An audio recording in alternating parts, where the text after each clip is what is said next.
नमस्कार दोस्तों, मैं हूं दीपक बरथे और आप देख रहे हैं प्रदेश की आवाज। तो आइए बात करते हैं आज की कुछ खास खबरों की। भूतपूर्व सैनिक डॉक्टर गणेश नरवरे जी को दी गई श्रद्धांजलि।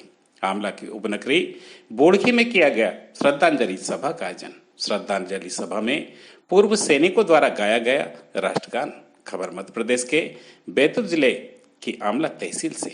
यहाँ पूर्व सैनिक और समाज सेवी डॉक्टर गणेश नरवरे को श्रद्धांजलि सभा का आयोजन कर श्रद्धांजलि अर्पित की गई। आपको बता दें कि स्वर्गीय श्री गणेश नरवरे जी ने सन 1971 में भारत पाकिस्तान युद्ध के दौरान जख्मी भारतीय सैनिकों की चिकित्सा सेवा देने का अभूतपूर्व कार्य किया था। भूतपूर्व सैनिक डॉक्टर गणेश नरवरे जी का 74 वर्ष की उम्र में निधन हुआ।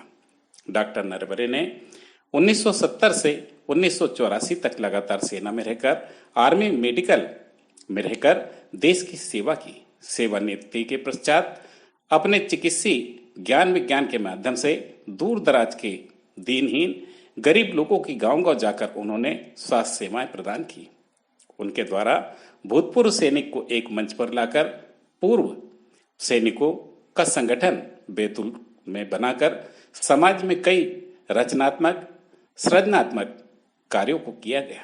श्री नरवरे के द्वारा पर्यावरण संवर्धन के क्षेत्र में हजारों पेड़ लगाकर महती भूमिका निभाई गई। उनके द्वारा गौ सेवा के रूप में 1 से 50 गायों का पालन स्वयं के परिश्रम से किया गया। आपको बता दें कि उनके द्वारा पतंजलि संस्था का आमला में गठन कर स्वयं योग प्रशिक्षक के रूप में ग्राम ग्राम जाकर जन समुदाय को स्वस्थ रहने के गुर भी सिखाए।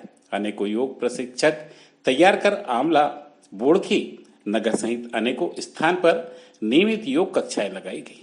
शिक्षा के क्षेत्र में ओजस स्कूल की स्थापना करवाकर बच्चों के भविष्य को संवारने का कार्य भी उनके द्वारा किया गया।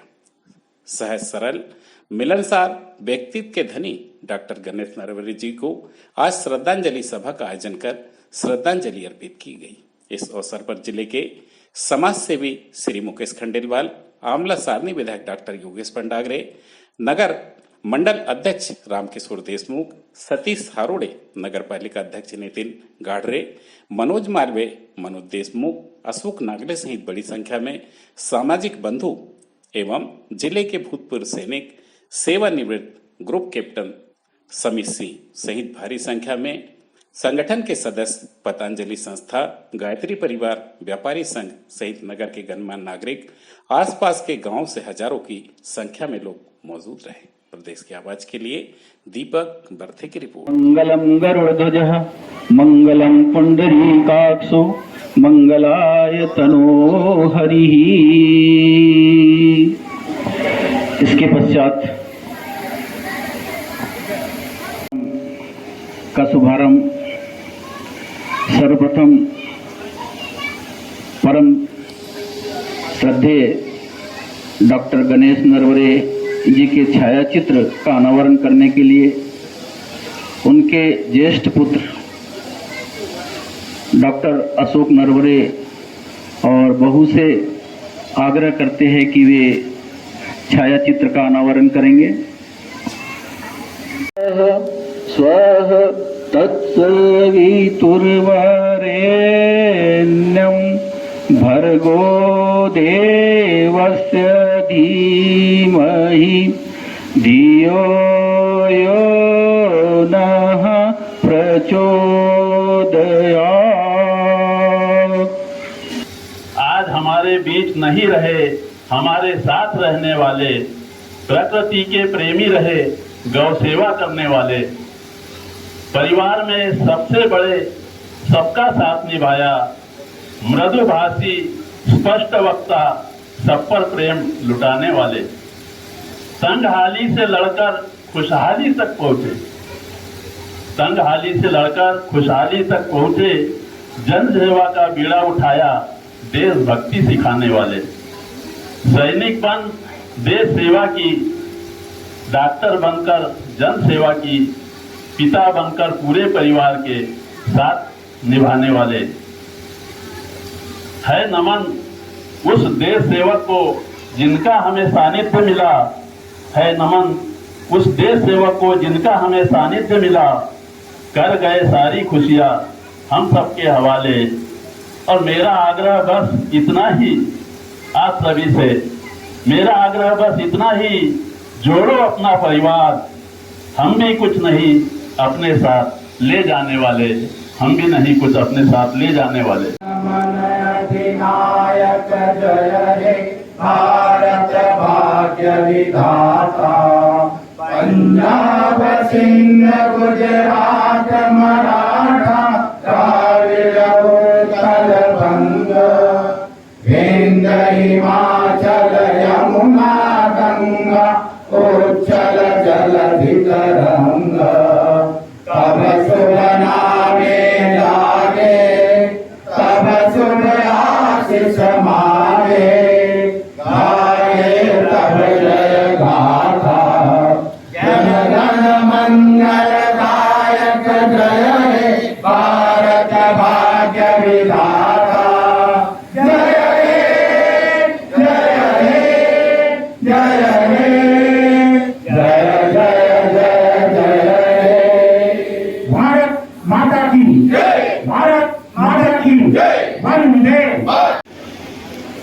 आपके लिए जितना कहूँ वो कम रहेगा, इसलिए ज्यादा नहीं कहूँगा। बहुत कम ऐसी जीवात्माएं होती हैं जो इस पल में जीती हैं और मेरे मन के बहुत करीब थे, क्योंकि ये जितना भी जीवन जिए हैं ना, जो मैंने इनको देखा है वो इस पल में जिए हैं। अधिकांश जो जीवात्माएं हैं वो यहाँ पिछले ख्यालों में अपना समय व्यर्थ करते हैं, आगे की सोच में व्यर्थ करते हैं, लेकिन गणेश नरवरे जी जिस पल में वो जी रहे थे उसी पल में अपना ध्यान रखते हैं। इसलिए जो उस समय करने की आवश्यकता होती थी उन्होंने वो किया। इसी वजह से उन्होंने इतने कार्य किए हैं जो हम में से अधिकतर लोग नहीं कर पाते, चाहे वो देश की सेवा हो, चाहे वो परिवार के लिए हो, चाहे वो किसी पशु के लिए हो, चाहे वो पर्यावरण के लिए हो, चाहे वो शिक्षा के लिए हो, चाहे वो योग के लिए हो। तो आप कोई भी ऐसा क्षेत्र देख लें जहां उनको आवश्यकता दिखी, उस पल में उन्होंने वहीं अपना वहां पर योगदान दिया। और यही वजह है कि हमारे जितने भी ग्रंथ हैं, हमारे जितने भी सनातन धर्म के भी और बाकी भी जितने भी धर्म हैं, उसमें ये कहा गया है कि आप इस पल में जीवित रहिए और जो इस समय करने की आवश्यकता है वो करिए। वो इन्होंने किया और यही वजह है मेरे दिल के बहुत करीब थे। जितना भी समय मैंने इनके साथ बिताया, मैं इनको बहुत मिस करता हूँ। और जिस भी आज रूप में आज वो है, सक्षम या सूक्ष्म, वो जहाँ भी होंगे वो इसी तरह से अपने संस्कार जो उन्होंने पिछले इतने जन्मों में एकत्रित किए हैं, दुनिया की सेवा कर रहे होंगे या फिर भगवान में लीन हो गए। जय हिंद।